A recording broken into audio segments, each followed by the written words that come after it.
पंकज जी चंडीगढ़ से। राधा वल्लभ श्री हरिवंश। महाराज जी आपके चरणों में कोटि कोटि प्रणाम। महाराज जी मैं माँ दुर्गा का भक्त हूँ। माँ दुर्गा के दर्शन करना चाहता हूँ, तो मैं क्या करूं कि वो जल्दी आ जाए महाराज जी।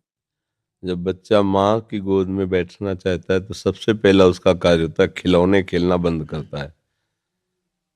माँ उसके पास खिलौने भेजती है। जितना वो माँ की तरफ बढ़ने की कोशिश करेगा, माँ कार्यरत है तो उसे खिलौना भेजेगी, दे दो ये सब। वो अगर उन खिलौने से ना खेले, रोए, तो फिर घर के किसी सदस्य को प्रेरणा करती है, बिटिया उठा ले गोद में थोड़ी देर। वो उससे भी चुप ना हो, तब फिर वो दौड़ के आ जाती है। भाव, पहले हमको इन भोगों का त्याग करना होगा जिन भोगों में हम खेल रहे हैं। फिर हमारी अनुकूल मांगे हमारे सामने आएंगी, मां से ना मिलने के लिए बाधा बनकर। हम उन मांगों को भी जो सोचा था, चाहा था, वो मिले, पर हम उसे स्वीकार न करें और रोते ही रहें, तो फिर मां नहीं रुक सकती। वो तो वात्सल्य में कुपुत्रो जायते क्वचिदपि कुमाता अनुभूति। फिर वो आकर के साक्षात, पहले हमारी सामर्थ्य तो होनी चाहिए, माँ के दर्शन हो। हमारी माँ कोई प्राकृतिक माँ है क्या? आद्या शक्ति अनंत महामहिम है। वो ऐसी थोड़ी कि इन प्राकृतिक नेत्रों से ऐसे जैसे अपनी अम्मा को ऐसे देख लेते हैं, ऐसे वो केवल तुम्हारी माँ थोड़ी, जगत माता है और वो आद्या शक्ति है, ईश्वरी है। कोई ऐसे थोड़ी कि ऐसे देख लोगे।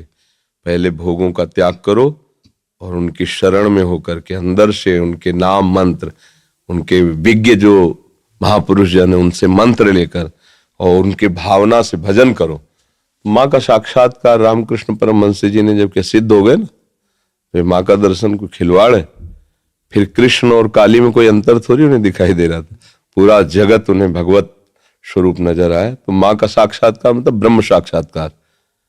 माँ कोई प्राकृतिक माँ थोड़ी है कि ऐसे ही गोद में बैठ जाओगे। उसके लिए ब्रह्म स्वरूप होना पड़ेगा, समस्त विकारों का त्याग करके केवल माँ की प्राप्ति के लिए। तो चाहे श्री कृष्ण प्राप्ति के लिए, चाहे माँ की प्राप्ति के लिए, वही प्रभु बने हुए हैं सब रूपों में। तो जितना सत्संग है सब उन्हीं की प्राप्ति के लिए है। आप पहले तो विकारों से बचिए, ब्रह्मचर्य का पालन कीजिए, खूब नाम जप कीजिए और लक्ष्य बनाइए कि देवी जो सर्वभूतों में व्याप्त शक्ति है, मैं उसका अनुभव करना चाहता हूं। वो आ जाएंगी, कृपालु है, कृपा करके दर्शन दे। देवी प्रपन्नार्थ हरे प्रसीद, प्रसीद मातर जगतोखिलस्य, प्रसीद विश्वेश्वरी पाहि विश्वम, त्वमीश्वरी देवी चरा चरस्य। हे देवी आप ही चराचर रूप में विराजमान हो।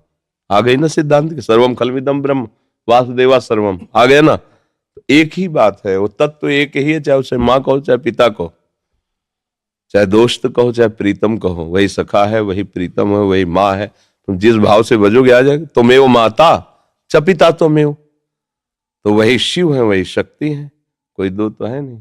वही माँ है, वही पिता है। आप माँ भाव से भजोगे, हमारे प्रभु माँ भाव से आ जाएंगे।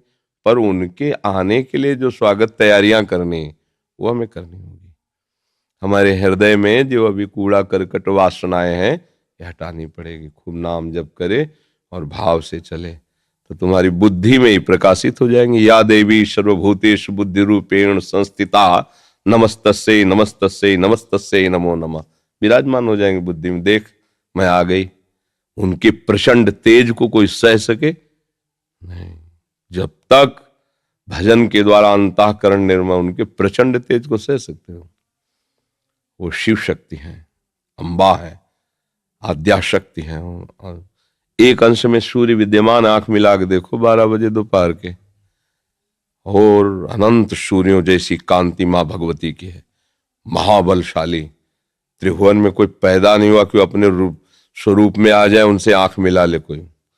भगवान शंकर भी चरणों में लौट गए नहीं लौट गए। तो ये बात ध्यान रखना कि ये माँ कोई ऐसी माँ नहीं है प्राकृतिक, ये आद्या शक्ति चिदानंद माँ है।